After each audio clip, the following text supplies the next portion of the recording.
Welcome to the Bookworm Duo, where we explore a variety of books. Today we discuss science fiction. Let's get started. We're going back in time a bit today, back to 2012, to kind of get a sense of what was happening in the world of science fiction, almost like peeking into a time capsule filled with all these stories and ideas. Yeah, it's a really interesting year to look at because 2012, it was a time of transition. The digital platforms are really starting to shake things up in the publishing world. And you see all these voices from all over the globe starting to gain more recognition. It was. And we've got a whole stack of publications here from 2012, short stories, anthologies, even some stuff about what was going on with genre television. And one thing that really jumped out at me was the state of short fiction. You know those print semi-prozines? They were already a niche market, and it seems like they were facing an uphill battle. Oh, yeah, definitely. Publications like On Spec and Andromeda Spaceways, they were hanging in there, but they were feeling the same pressures as a lot of print publications were at that time. That shift to digital, it was reshaping everything. And then you had Postscripts. It's a semi-prozine known for its themed issues. And they did a whole issue on Gothic fiction, blending those Gothic elements with science fiction. It really shows you how creative people were getting within the genre. I love that combining your genres, it's like they were pushing boundaries. And it wasn't just about the medium either. Like you said, the content was evolving too. We've got this amazing collection of anthologies here that really showcase international perspectives. The Future is Japanese, AFO-SF.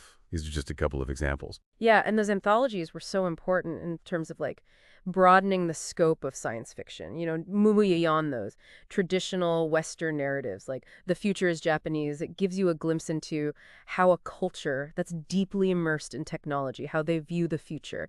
And then you have Afro-SF, bring it together, stories from a continent. That was often overlooked in the genre. It was like reclaiming the narrative, exploring themes of identity, colonialism, the future of Africa. Like the future suddenly became this multifaceted tapestry, woven from all these different cultures and backgrounds.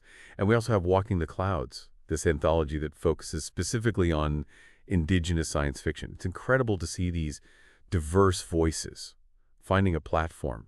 Oh, absolutely. Walking the Clouds, it really shines a light on those unique perspectives and the rich storytelling traditions of indigenous cultures, which had been largely absent from mainstream science fiction. It explores themes of connection to nature, ancestral knowledge, the impact of colonization. And the stories they offer a different way of looking at the future, one that's really grounded in a deep understanding of the past. Now let's jump into some alternate realities and the whole concept of singularity. We've got two really interesting anthologies here. Other Worlds Than These and Digital Rapture. Oh, Other Worlds Than These. That one really digs into those classic what-if scenarios that you get with alternate history, parallel universes. What if some major historical event had unfolded differently? What if magic was real? Or we had advanced technology alongside our own? And this anthology, it features some big names like Ian MacDonald, Alastair Reynolds, explore all these tantalizing possibilities. It makes me think about how much we love those stories that make us question our own reality. And then we have Digital Rapture, which tackles the post-human and the singularity. Can you explain the whole singularity concept for listeners who might not be familiar with it? Sure. The singularity, it refers to this hypothetical point in time when artificial intelligence surpasses human intelligence, leading to all these rapid and unpredictable technological advancements. It's an idea that both fascinates and frightens us because it raises all these questions about the future of humanity, our place in a world dominated by AI, and Digital Rapture. It explores this through a really diverse collection of stories, ranging from those cyberpunk visions of the 80s to contemporary takes on artificial intelligence and its potential impact. And what's really cool is this anthology also includes a reprint of Vernor Vinge's essay, the one that actually coined the term singularity. It's amazing to see how this concept was being explored back in 2012 and how it's still such a relevant topic today. Before we dive into some specific stories from that year, I want to touch on what was happening in genre television. Our notes mentioned the popularity of Game of Thrones in 2012. Which was already making a huge cultural impact. Oh yeah, Game of Thrones. It was a phenomenon back then, captivating audiences with its complex characters, intricate storylines, and those stunning visuals. Its success really marked a turning point for fantasy and science fiction on television. It paved the way for the genre's mainstream acceptance and the incredible popularity we see today. It's crazy to think how it all started back then. There's also a mention of True Blood, although it seems like it might have been on the decline at that point. Yeah, True Blood, it was initially very successful, but it seems like it struggled to maintain that momentum. Which makes you wonder, what makes certain shows endure while others fade away? Is it the writing, the characters, or maybe something else entirely? That's a great question for our listeners to think about. Now let's actually dive into some of the science fiction narratives from our 2012 time capsule. First up, an excerpt from a story called City of Long Shadows. Okay, so this story opens with a character, let's just call them the narrator for now, and they're reflecting on the legacy of these creatures called nightmares and how they've shaped the city's architecture. Yeah, the narrator describes how the east-facing walls of the city's buildings, they have no windows, no doors. It's like this constant reminder of the fear and the precautions that have been ingrained into the city's design. Because of these nightmares, it's almost like a scar on the landscape, wouldn't you say? Absolutely. The absence of those features, it speaks volumes about the lasting impact of these creatures on the city and its people. And then we shift to a scene where the narrator is on a train heading towards this place called Weep for Day with their brother. It seems like the brother is going to some sort of military academy. And the way Weep for Day is described, this place of perpetual sleep or snow, caused by the frozen burden of clouds, carrying warmth from day to night. It's so vivid it paints this picture of a world perpetually caught between light and darkness, constantly battling these nightmares. Yeah, the setting itself becomes a character in the story, reflecting that ongoing struggle, the weight of this conflict. There's also this palpable tension between the narrator and their brother. The narrator tries to convince him to choose academics over military service, even suggests they share an apartment. But the brother seems determined to fulfill his duty to fight the nightmares. It really highlights the impact of these creatures. On the younger generation, they're born into a world where fighting these nightmares is almost a rite of passage, a deeply ingrained sense of duty. It's such a contrast to the narrator's desire for a more peaceful existence, a life focused on knowledge and exploration, rather than constant battle. And then the story introduces us to the new set of characters, Z, and this man she seems to be protecting. They're in a forest, and Z's teaching him how to find treasures, things like superconducting slivers and shape-shifting trinkets. The introduction of Z and this mysterious man, it immediately grabs your attention. Who is this man? What are these treasures? Why is Z so protective of him? It's a great hook that pulls you in. And then things get even more interesting. When Z encounters two other characters, Sergei and Everett, they seem to be some kind of authority figures, and Sergei is immediately suspicious of the man with Z. He claims he's a replica of a dead man and wants to take him away. Whoa, this encounter introduces a whole layer of mystery and potential danger. The very idea of replicas of dead people, it suggests some pretty advanced technology, but it also raises all these ethical questions about identity and control. What does it mean to be a replica? Do these replicas have the same rights and consciousness as the original individuals? It's a really thought-provoking concept that makes you question the implications of such technology. And Z's reaction is intense. She ends up shooting out Everett's tire, grabbing the man, and speeding off in her Jeep. Talk about high stakes. Her actions show just how fiercely protective she is of this man. It suggests a deeper connection between them, and it makes you even more curious about their relationship. Then we cut to another scene where we meet Morgan. He's a new character who's being escorted up the pirate steps by Marines. He's clearly confused, keeps repeating, "What have I done?" But no one gives him any answers. The setting and the imagery here are so striking. Pirate steps, Marines, no explanation. It creates this atmosphere of intrigue and possible wrongdoing. You're left wondering what Morgan could have done to warrant this kind of treatment. He's brought before the Thalassocrates, who seem to represent some kind of powerful maritime authority. It's all very ceremonial and intimidating. And then we cut to a scene with Quinks, this high-ranking religious figure he's reading a letter about, a challenge to his doctrine. And he decides to head to High Passage, the same place where Morgan was taken. The way these two scenes are juxtaposed, Morgan facing a secular authority, Quinks representing a religious one, it hints at a potential clash of ideologies or power structures, and the fact that Quinks is described as an inquisitor, it doesn't exactly bode well. It definitely feels like things are about to get interesting. And you know what? I think this is a good place to pause our deep dive for now. Welcome back to the deep dive. It's amazing how all these separate storylines are starting to intersect, would you say? It really is intriguing. When we left off, we had Morgan facing those Calassacreeds, and Quinks, that inquisitor, heading towards High Passage. It felt like a confrontation was brewing. It did, and it turns out Morgan's crime is that he's made some scientific observations that contradict the established religious doctrine. Oh, wow. It's like a classic clash between science and dogma, a theme that's been around forever. Exactly. Morgan, the scientist, is being judged for his conclusions based on empirical evidence, while Quinks represents a system of belief that might not be so open to challenges. Right, that tension between faith and reason. It's at the heart of their conflict, and we see this play out on a ship called Blind Justice, where Quinks confronts Morgan and basically tells him to deny his findings or face the consequences. It's a tough situation for sure. But then there's this other character, Goins, who seems to be like a judge of sorts. And unlike Quinks, he seems more interested in finding the truth than blindly upholding the religious doctrine. Yeah, Gruens represents a more nuanced perspective. He's like this mediating force between Quinks and Morgan. He recognizes the value of both faith and reason. It's like he's trying to find a way to reconcile those two seemingly opposing viewpoints, which adds another layer of complexity to the whole thing. It does, it does. And just when you're saying things can't get any more intense, an airship appears out of nowhere, carrying this character named Valdu, who turns out to be a machinist. And to the church, machinists are considered heretics. Oh, wow. The arrival of Valdu and the Machinists, it really throws a wrench into the works. They represent this faction that has rejected traditional religious authority and embraced technology and scientific understanding. Their presence just disrupts everything, forces everyone to reevaluate where they stand. It's like they've taken things up completely, created this whole new set of challenges. And to make things even more complicated, it turns out Valdu and Quinks have a shared past. They were once novices, studying together, and they both have a connection to Ion, the deceased leader of the church. Wow, that revelation just highlights how deeply intertwined these personal connections are. With that larger ideological conflict, it's like the past is coming back to haunt the present, shaping the choices these characters make. It's a real tangled web of relationships and secrets. And amidst all this tension, Quinks reveals his true intentions.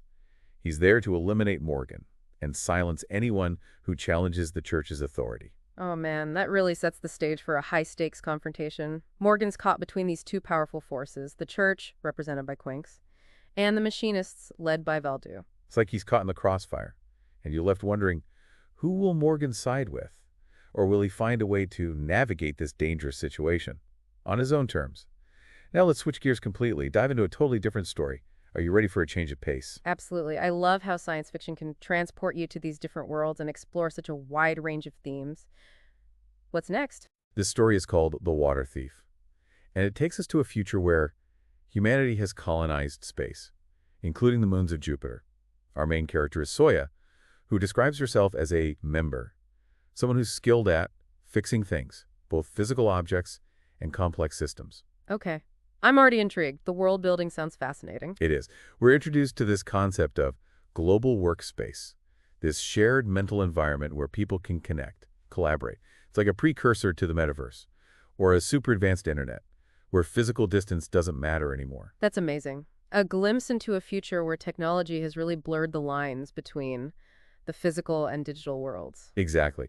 And we learned that Soya has spent most of her time in this virtual world with limited real-world experience, but then she's suddenly thrown into a real-life crisis when she's assigned to help someone named Luttrell, who's stranded on one of Jupiter's moons. So she's forced out of her comfort zone into this high-pressure situation where she has to rely on her skills in a tangible environment. It's like that classic fish-out-of-water story, but with a sci-fi twist. It is. And this moon is no paradise that's described as this. Desolate and unforgiving place. Extreme cold. Limited resources.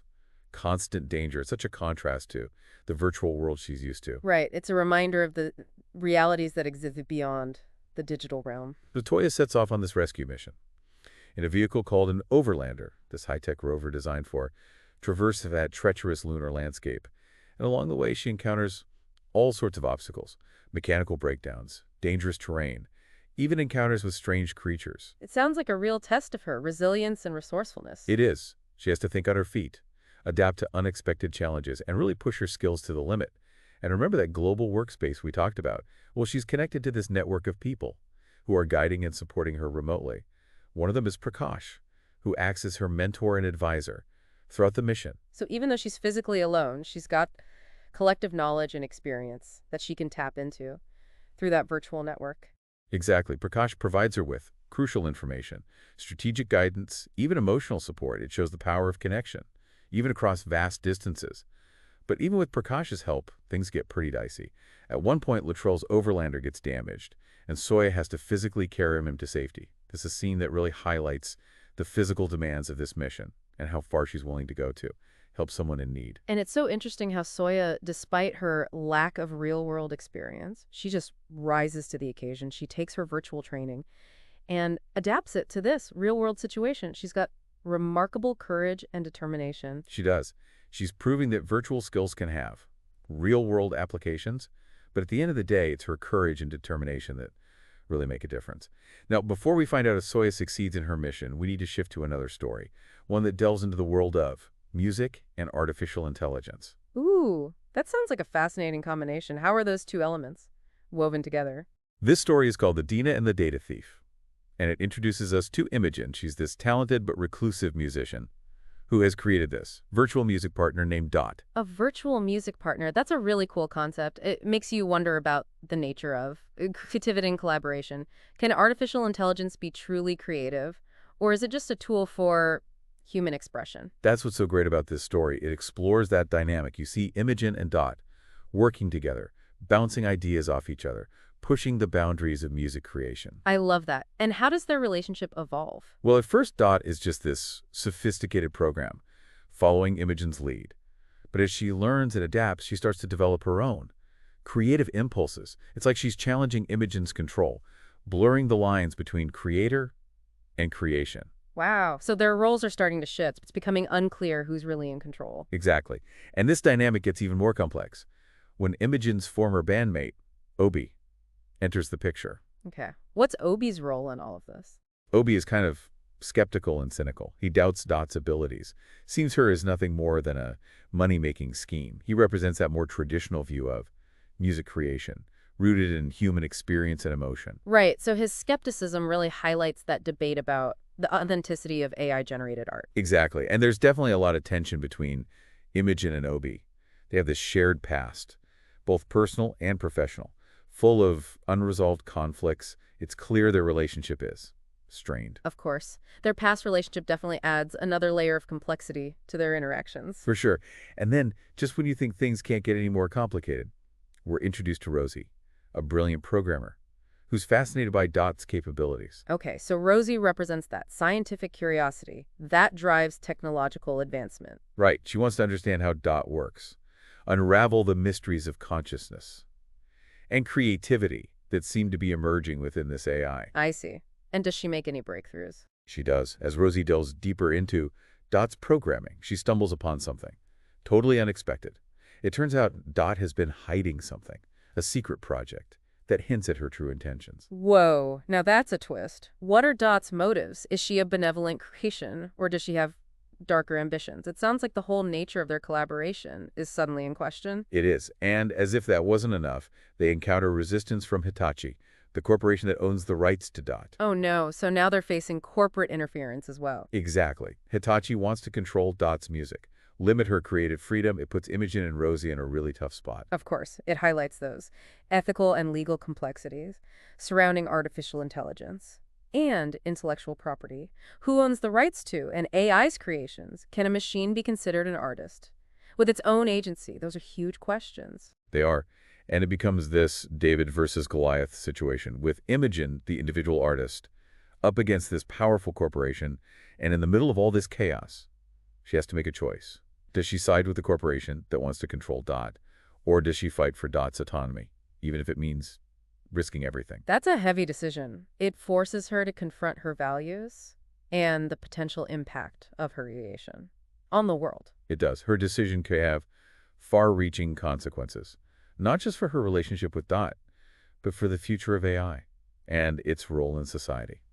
Now I think we have time for one more story. Are you ready for a journey into a world where humans aren't the only intelligent beings? Always up for that. I'm always fascinated by how different authors imagine alien life and the interactions between humans and extraterrestrial civilizations. This story is called Mountain Ways, and it takes place on a planet with these massive mountain ranges that are actually separate worlds. It's a world where humans coexist with all these different alien species, some peaceful, some not so much. Okay. The setting sounds amazing, those towering mountains as worlds. It speaks to the vastness and diversity of the universe. It does. And our main character is Catesis. She's a porter, helps people cross those dangerous mountain passes. She's described as this strong, resilient woman, basically a badass space mountaineer. I love it. Katesa sounds like she embodies that spirit of exploration and resilience. She does. So one day, she encounters this human client named Farid, who's injured and needs help reaching his destination. But there's something different about Farid, something mysterious and a little unsettling. Okay, so Varid brings in an element of mystery. What is it about him that makes him stand out? Well, as they travel together, we learn more about Virid's unique abilities. He seems to possess this ancient knowledge, a connection to something beyond human experience. Interesting. So Varid's connection to the past hints at a hidden history, a deeper layer to this world that we're only beginning to uncover. Right, and their relationship becomes even more complex. When a landslide buries Catabasis, trapping her into tons of rock, it's a near-death experience that changes her profoundly. And it seems to strengthen the bond between her and Farid. Wow, that's intense. So this traumatic event, it acts like a catalyst for their relationship. It forces them to let down their guard and reveals their vulnerabilities, creating a connection that goes beyond just client and porter. It does. And as they continue their journey, Farid starts to share his knowledge with Catabasis, revealing that he's not just a human, but something much more ancient and powerful. He's connected to the very essence of this planet, its history, its secrets. Wow, that completely reframes the narrative. Varid's journey isn't just about reaching a destination. It's about something much bigger, maybe even a quest to reclaim his lost identity or fulfill a destiny that's woven into the fabric of this world. Exactly. And Catabasis, who initially just wanted to get paid for her services, she finds herself drawn into this larger purpose. She becomes more than just a porter. She becomes a partner in Varid's journey, a protector of his secrets, a witness to his incredible abilities. That's beautiful. Their relationship transcends the boundaries of species and time. It does. It's a truly remarkable story that leaves you thinking about the vastness of the universe and the interconnectedness of all things. And with that, our deep dive into 2012 science fiction comes to an end. I don't know about you, but I feel like I've been on this incredible journey, exploring all these different worlds, encountering fascinating characters, and grappling with all these thought-provoking ideas. Me too. It's been a privilege to share these stories with you and delve into that rich tapestry of imagination that science fiction offers. It's always amazing to me how this genre can challenge our assumptions, expand our understanding of the universe, and inspire us to imagine new possibilities. It really is. And who knows what wonders await us in the future. Maybe one day we'll be looking back at today's science fiction with the same sense of wonder and curiosity. Until then, keep exploring, keep questioning, and keep imagining. Thanks for joining us on The Deep Dive. Welcome back to The Deep Dive. Last time, we left Imogen, Dot, and Rosie dealing with those kind of unsettling discoveries about Dot's, evolving consciousness. And guess what?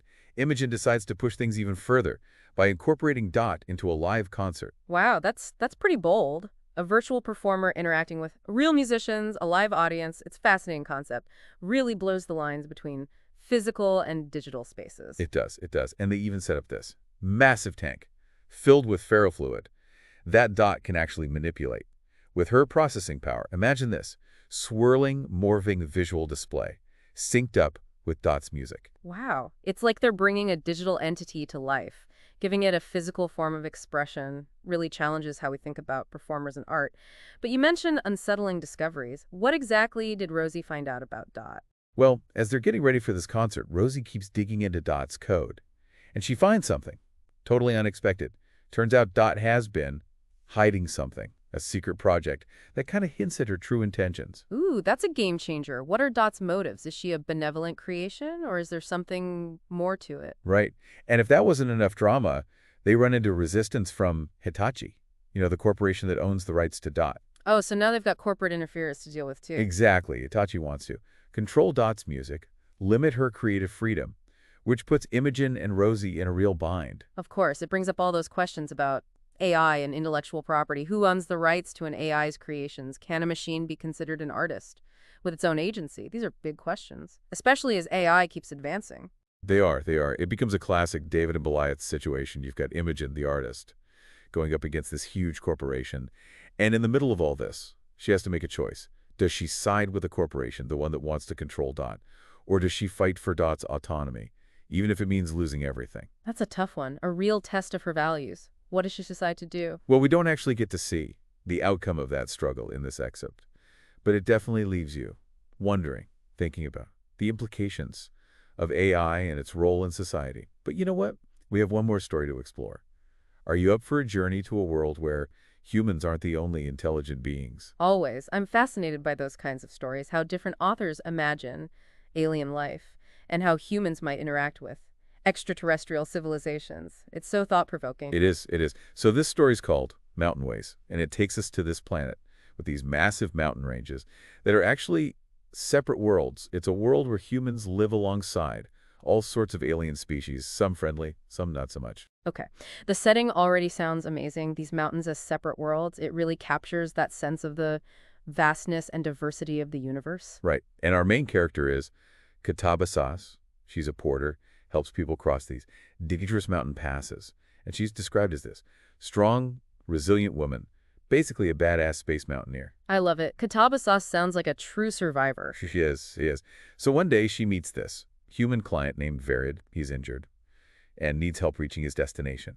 But there's something different about Verid, something mysterious and a little unsettling. Okay, so Varid adds a layer of intrigue. What is it about him that's so different? As they journey together, we learn more about Verid's unique abilities. He seems to possess this ancient knowledge, a connection to something beyond the human experience. That's interesting. So his connection to the past hints at a hidden history, a deeper level to this world that we're only just glimpsing. Exactly. And their relationship gets even more complicated when a landslide happens and it buries Katabasis, traps her under tons of rock. It's this near-death experience that really changes her, and it seems to strengthen the bond between her and Verid. Wow, that's a powerful experience to share. It sounds like it would force them to really confront their vulnerabilities. It does. And as they continue on their journey, Verid starts to share his knowledge with Katabasis, revealing that he's not just a human, but something much older and more powerful. He's connected to the very essence of the planet, its history, its secrets. That's a huge revelation. It completely changes how you see him and their whole journey. It does. It turns out his journey isn't just about reaching some destination. It's about something much bigger, maybe even about reclaiming his lost identity, or fulfilling some destiny that's woven into the fabric of this world. That's incredible. It really elevates the story to another level. It does. And Katabasis, who at first just wanted to, get paid for guiding Verid, she finds herself drawn into this larger purpose. She becomes more than just a porter. She's a partner in his journey, a protector of his secrets, a witness to his incredible abilities. It's beautiful how their relationship transcends those boundaries of species and time. It's a testament to the power of connection and shared experiences. It really is. It's a story that stays with you. It makes you think about the vastness of the universe, the interconnectedness of all things. And, with that, our deep dive into 2012 science fiction comes to an end. I don't know about you, but it's been quite a journey. We've explored different worlds, encountered amazing characters, grappled with thought-provoking ideas. It has been quite a journey. And it just shows the power of science fiction, too. Challenge our assumptions, expand our understanding of the universe, and inspire us to imagine all sorts of new possibilities. It really does. And who knows what wonders await us in the future. Maybe someday we'll be looking back at today's science fiction with the same sense of wonder and curiosity. It's definitely something to think about. Until then, keep exploring, keep questioning, and keep imagining. Great advice. And thanks to everyone for joining us on the deep dive. Don't forget to subscribe for more bookish adventures. Hit that like button if you enjoyed the ride, and spread the word. CEAS.